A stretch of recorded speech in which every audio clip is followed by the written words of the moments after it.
Good morning. I am here in very hot, very sunny Las Vegas, and I have with me Marquesa Finch as well as Vanessa Mason with P2 Health. Hi, guys. Hey, Hi. Thanks for joining me. So, these two are the founders of P2 Health, which is an incredible public health technology fund, uh, entity, educator, all sorts of hats. And I'd love to hear more about it from you two, how you started it, what got you into this particular space. Sure. absolutely. Vanessa, you want to take it away? Sure, why not? So Marquesa and I started P2 Health really in its current form 5 months ago, but it kind of started for us, like with our careers, being public health professionals and working in digital health. We met a few years ago, and you're at events and you're talking over drinks and you're looking around the room and saying, hey, we're all the public health people here. And this is a conversation that we had ongoing for the last few years, and finally we decided to do something about it and start hosting events here in San Francisco, bringing together people who are from public health and people who are in tech and saying, why don't we all just get together and kind of talking about this intersection? From there, it's definitely grown very rapidly in ways that we could not have imagined that we started out with. And that's how P2 Health was born. Yes, so P2 Health is an incubator and fund focused on public health tech startups. And we're defining that as startups that focus on preventive health and population health. And I'll let Marqueza tell you more about our four verticals that we work under. Definitely. So, as Vanessa mentioned, we are an incubator and a fund. And so there are certain verticals that we operate under for both. The first being P2Health.lab, which is the incubator. And starting in Q1 of next year, we'll be incubating about 5 to 7 companies who are all working under population and preventative health. We will be training them and providing them with a curriculum that is specific to their public health tech needs. So we are a very niched incubator. Our second vertical is P2Health.vc, and that is the fund. We operate as an incubator and a fund because we understand that there are some companies that may need a little bit of help that the incubator can provide. And there are other companies that have more traction and are doing well on their own, but still need funding. And so that's where the fund part comes in. We have a third vertical, P2Health.edu, in which we have all our educational components in there, including our event series. And the purpose of this vertical is really to educate the ecosystem on what public health tech is, as well as what population health is. There is a lot of mystery and a lot of miscommunication about the definition of population health. And so we, along with our network members and larger ecosystem, are really trying to put some definitive terms on what that is so a lot more people are aware of what population health is and how it's affecting our healthcare system. We also are going to be launching a web series for the general public on how to move into digital health and public health tech, especially if you are interested in becoming an entrepreneur in this space. So look towards that coming out soon from P2 Health. And then finally, our fourth vertical is P2Health.pub.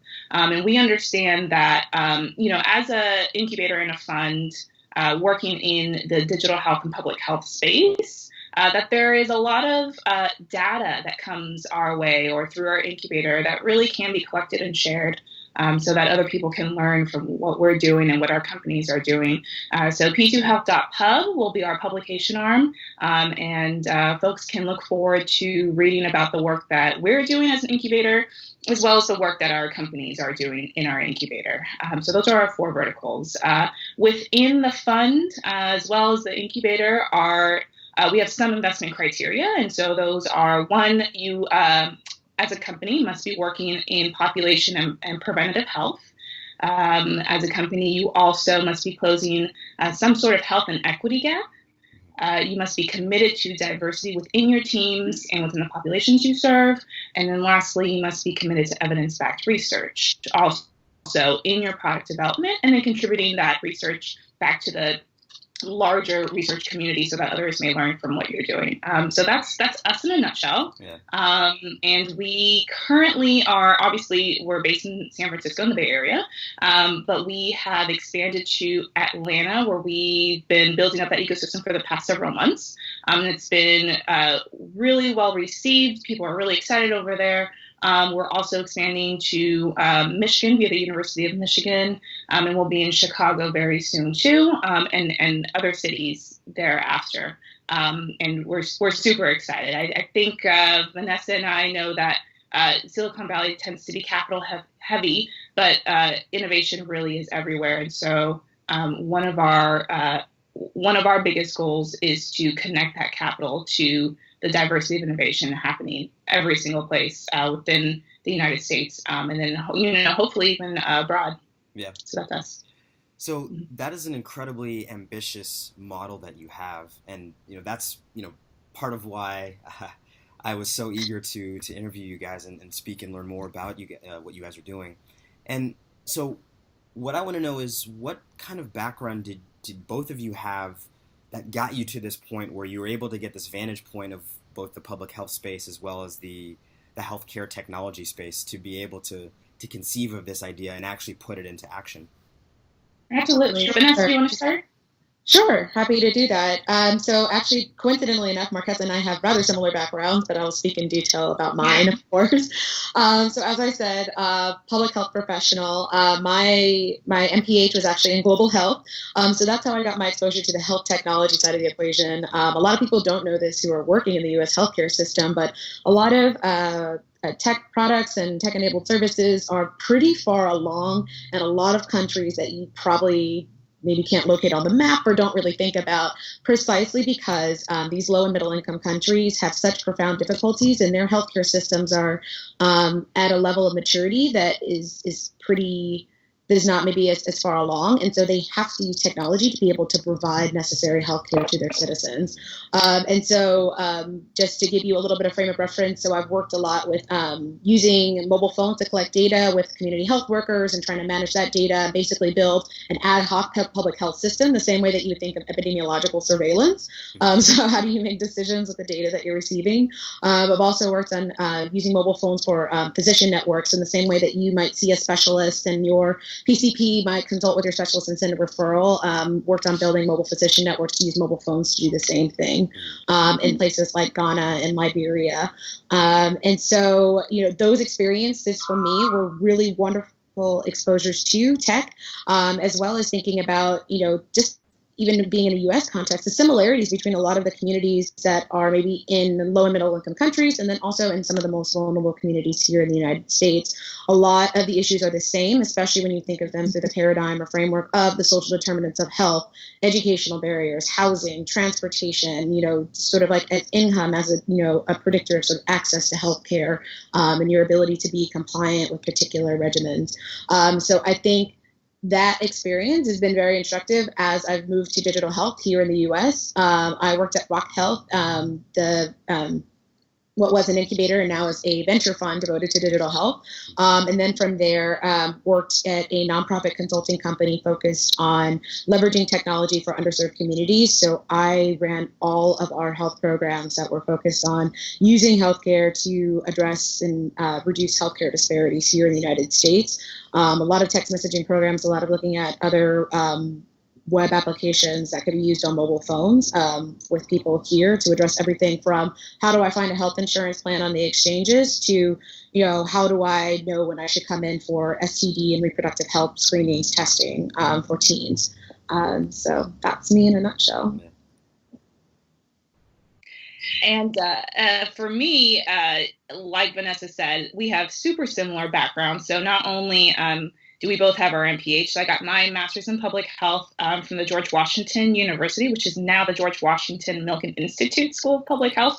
Very long name. But also studied global health, and then soon after graduating, worked in the Middle East and in the West Bank in Palestine on a breast cancer implementation program where I was doing the monitoring and evaluation. And it was there that I was exposed to my first digital health program where they were trying to get this information about breast cancer awareness to women in these very remote rural places. And like Vanessa mentioned, in these low and middle income countries, despite the poverty that they're living in, the proliferation of cell phones is actually quite high, even among low income citizens. And so that is a unique opportunity for us as public health professionals to engage. And so we did that over there in the West Bank, sending very just short, tailored messages about how women could check for, could do self-breast exams, where they could go to seek treatment if they found a lump,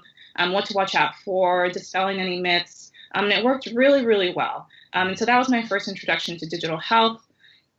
I realized that's where I wanted to focus my career. And so when I came back to the United States, jumped right into it and was working at Kaiser in their digital health department in their mobility center of excellence. And that group was responsible for all the apps that went through the organization. And so I helped them build their first in-app mobile analytics program there, but very much knew that I wanted to move into the entrepreneurial space. And so after some time at Kaiser, began working in product development and product management for a series of digital health companies before I started working at the K4 Center for Social Impact and K4 Capital, which is where I really dug deep into diversity and inclusion issues in tech, especially in building in the diversity of lived experiences in product development and in entrepreneurship. Through the center, we supported programs in the ecosystem that were helping entrepreneurs of color and female entrepreneurs get the support that they need to build these really fabulous tools. And then through the capital side, K4 Capital side, actually getting them funded and connected with capital. So that process could actually take place. So that was my introduction into venture, especially social impact investing. And with my healthcare background, plus, with Vanessa's input and expertise through her experiences and our interactions, we really knew that we were in a unique position to create P2 Health, just from our collective interests and also our collective experience and shared mission. So that's me. That's me in a nutshell. So I think both of you in your backgrounds talked a lot about being faced with innovation that you've seen in places outside of the United States, in low and middle income countries, as well as seeing some of those same dynamics in lower income communities here in the United States. And one of the things that I've observed is that digital health, at least to this point, has by and large ignored what I would call the 800-pound gorilla in the room, which is that, particularly with chronic conditions, a large proportion is driven by low-income patients, which, if you look at the traditional models of business models for tech companies as well as investment models of how people invest, they're typically focused on a totally different economic demographic. So, that's one of the big challenges of doing investments in the public health space or even developing products in the public health space. Can you speak a little bit to what you've observed around that dynamic here in the U.S. and in what ways you're working with P2 Health to address that particular dynamic? Sure. And so I would agree with you. I've also seen that dynamic, that the 800-pound gorilla in the room is just sitting there and being ignored. And it's certainly something that I face with my work while at Zero Divide, the nonprofit consulting organization I mentioned. Here I was, we were receiving grants to build all of these products that were fantastic. The community was using them. We were getting really great results. Teenagers were actually going to go get reproductive health screenings. Women, Black African-American women in churches were being more heart healthy, being more physically active, like eating more nutritious food. People were getting health insurance enrollment, but then the grant would end. And, with no money and not enough. And then because of the way that, for those of you who haven't worked on grant funded programs before, because you have certain milestones that you need to hit depending on your funder, and they have particular things that they want to see, you are building yes, you are building a product, but you are not building a company. You are building something that is for the purposes of that grant and that grant alone. And technically, consider like anything that you do that's outside of that actually is not really in the scope of what you're supposed to be using money for. So every time I was doing this work, and it was a little bit exhausting and irritating, because here I was doing all this really wonderful work, and then as soon as the grant ended, this thing died. And so they unpacked, like there was no really sort of breathing room or space to have that runway and figure out, be like, okay, well, where's the business model for this? Like, how do we actually get somewhere where we can scale? Like, we've seen these really good results. What can we do with this? And so that's really, for me, like one of those things when I left Zero Divide, really like was one of the first things I thought about. And like thinking about P2 Health was like, there needs to be that runway. So like, that's kind of like where the incubation piece is, like, where do you figure out the actual commercialization and scaling piece? And then also like, where do you find access to capital? Because it doesn't exist as much in this space. A lot of the VCs are, like you said, are in digital health. They kind of fall into two buckets. You have your sort of traditional healthcare investors, which tend to be more life sciences. So they're used to long timelines, but they're not very tech savvy. And then on the other side, you have more tech-driven VCs, which are just used to getting the fastest, quickest return ever, which doesn't really lend itself to going through the necessary steps to evaluate, validate, and then really see that something that you're doing is working.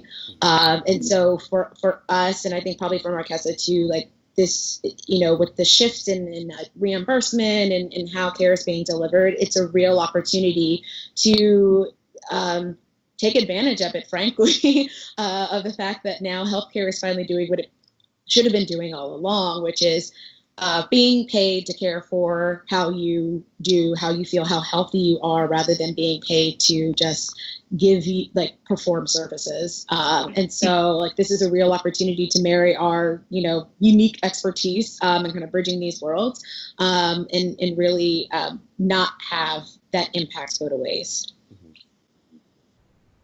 Absolutely.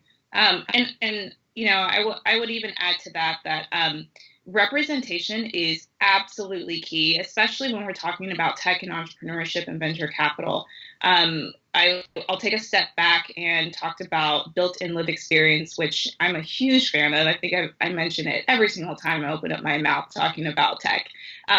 But it's really important that we are really thinking about building in the diversity of lived experience in everything that we do, in our product development, in our incubator development, in our fund development, and then also in who we are placing as leadership in those institutions. Because, you guys, you mentioned, you know, tech is built for and by a very small population, a very elite, a very wealthy population, and you know, it's not doing a whole lot for the good of society, but B, it's actually a wasted business opportunity. And so, to the extent that we can sort of demonstrate that.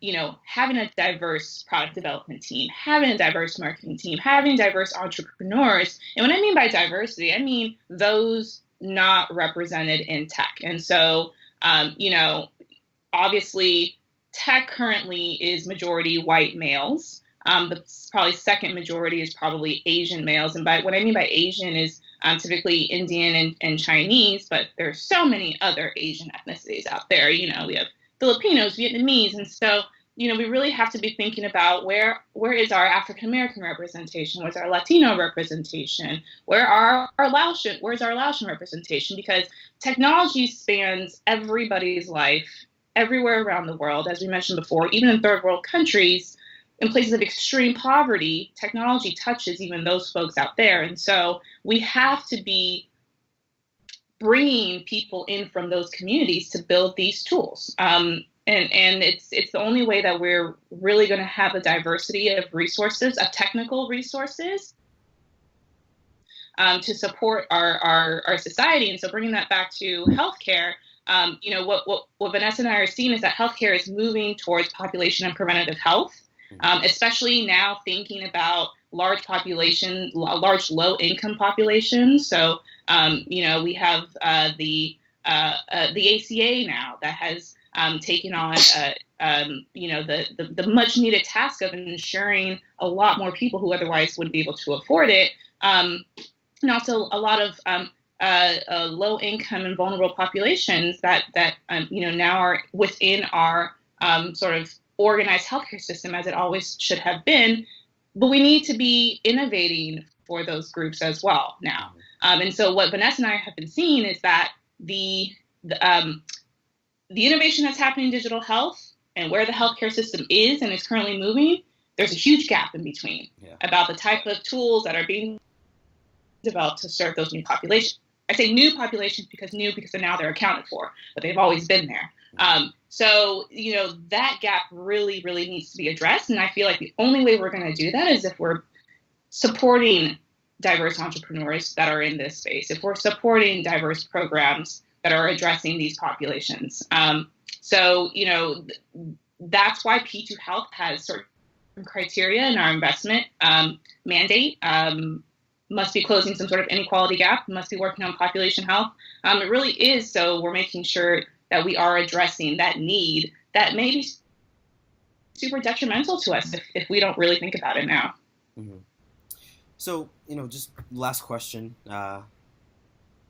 What can you speak to at this stage about some of the early successes that you have? Because you both have mentioned that over the last few months, you've grown tremendously. You've been able to build a lot of really strong partnerships, both in Atlanta, in Chicago, University of Michigan, starting to build some of these. So what can you speak to in terms of some of the early success you've seen, and some examples that perhaps you can point to of the ethos of what you're talking about built in the reality, sort of in a more tangible form? Sure. I'm happy to talk about that. So I think that one, as we continue to build this, one is just the incredibly warm reception that we've seen, I think, like as founders, and just really, I think we started out, and it's just something that we felt, but to get that sort of validation from other people in other fields and saying, no, we've been waiting for this, or you're the kind of people that I've been looking for. So that definitely is a qualitative success that I value dearly, and has been so wonderful every time we receive it. It's great.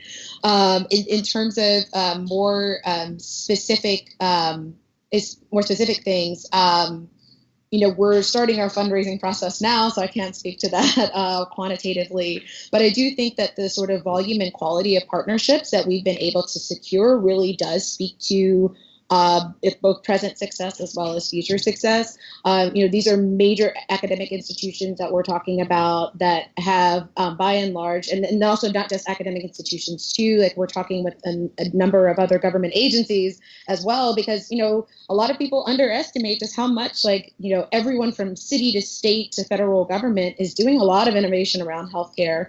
And they too are trying to figure out and understand who and how do they interact with, how do they do it in a way that's addressing, of course, all the regulatory needs, but also from the fact that, the government's fundamental mandate is that they need to serve the public, and they need to serve the entire public. And so from the standpoint of them really kind of finding a home, because I think it's hard for them sometimes with commercial entities, precisely because they may be targeting a more wealthy minority, they may be targeting just a really smaller segment of the population. And so for government, for us in our conversations with them, it's like, wow, now we have someone who's speaking more along our language and really understands where these needs align. So I would say those kind of the partnerships that we've been able to secure have been really wonderful early markers of success. And we look forward to continuing to build those as we go further with everyone that we've got, sort of cooking now, as well as those in the future that are to come. All right. Any last words, Marquesa? Absolutely.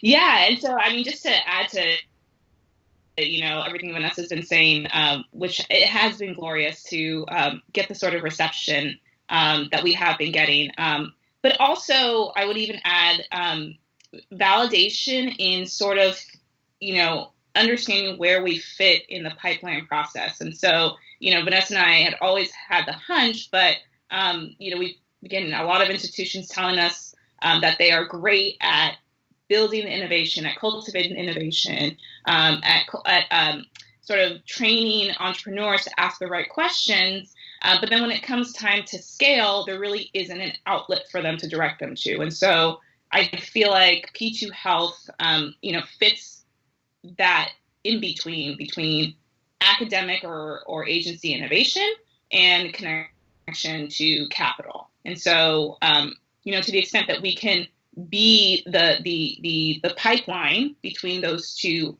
ends, I think is great validation for what we created P2 Health. So it's been a really fast paced journey since we started, but has been incredibly receptive. People have been receptive, and it's only been sort of thumbs up and go. So I think we have to give a lot of thanks to those around us who have supported us and given us words of encouragement and have been asked for us. It really couldn't have happened without them. Yeah. So, I mean, I'm looking forward to seeing more from the two of you. I believe fully in the mission that you have, and as you know, Project Vision is very much aligned with that public health focus. And so I look forward to seeing this grow in the future, and look forward to keeping in touch with both of you. Thank you so much, and Thank for you everything. so much. Yeah, and the more Project Visions we can get up and running and connected with resources, Vanessa and I we'll be smiling ear to ear. So it's fun doing this. It really is. We're really just all about creating the new normal. So. Yes, on board with that. Absolutely. Yeah. Thanks so much for coming on.